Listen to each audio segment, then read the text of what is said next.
এবার যে ছবি দেখাচ্ছি মালদার কালিয়াচকের, দেখুন একটা খেলার মাঠ, সেই খেলার মাঠে বোমাবাজির ঘটনা। ছবিটা আপনাদের দেখাচ্ছি। এই খেলার মাঠে বোমাবাজির ঘটনা, দুই দুষ্কৃতীর এলাকা দখলের লড়াই, এমনটাই দাবি স্থানীয়দের। আর খেলার মাঠে বোমা ফেটে জখম দুই শিশু।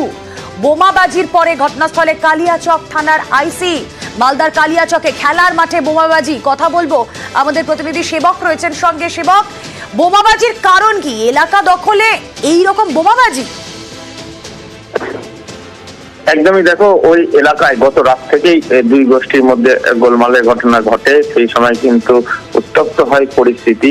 এরপর আজ সকালে বোমা ফেটে জখম হয় শিশু। যেটা ঘটনা হয়েছে মালদহের কালিয়াচকের আলিপুর 2 পঞ্চায়েতের দক্ষিণ লক্ষ্মীপুর গ্রামে। এই ঘটনায় দুই শিশু বাদিল খান এবং শাহিম খান, যারা বয়স অনেক অল্প, 8 বছর 9 বছর বয়স, তাদের জখম হয়েছে। তাদের পায়ে আঘাত রয়েছে। যেটা জানা যাচ্ছে রাস্তার পাশেই বোমা ছিল, এমনটা পুলিশ জানাচ্ছে। এইদের মধ্যে এক শিশু সেটি যখন হাতে করে তুলে নিয়ে আসে, তারপরে পেটে বিস্ফোরণ হয়, জোরালো শব্দে কেঁপে ওঠে এলাকা। বোমা কিন্তু যথেষ্ট শক্তিশালী ছিল। আশপাশের লোকজন যারা ওই সময় রাস্তা দিয়ে আসছিলেন, তারা দৌড়ে পালান। স্বাভাবিকভাবেই উত্তেজনা ছড়িয়ে পড়ে। এই শিশুর চিকিৎসা হয়েছে প্রাথমিকভাবে হাসপাতালে। আর এলাকা কর্ডন করে রেখেছে পুলিশ, এবং তদন্ত হচ্ছে যে কে বা কারা, কোথা থেকে ওই এলাকায় কিভাবে বোম এলো, পুরো বিষয়টি কিন্তু এই মুহূর্তে তদন্তের স্তরে। তবে এই ঘটনাকে ঘিরে চাঞ্চল্য ছড়ায় এলাকায়।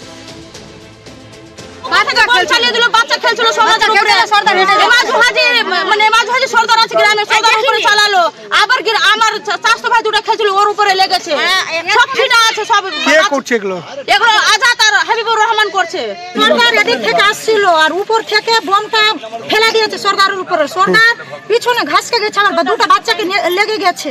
একটা 7 বছর, একটা 9 বছর। বাচ্চা তো ঘরে রাখবে না, কিছু তো রাখবে, ছোট বাচ্চা তো খেলবেই। কলকা ফুটিয়েছে তো বাড়িতে, তো কলকা ফুটেনি লাগছে। আর একটা বাচ্চা খেলছিল, ওই বাচ্চা নিয়ে ফুটিয়ে দিয়েছে। ফের আমাদের নাম বলছে। সিসি ক্যামেরা দেখলো পুলিশ তো রেকর্ডিং করলো, রেকর্ডিং করে আছে, সব রেকর্ডিং করে নিয়েছে ক্যামেরাতে।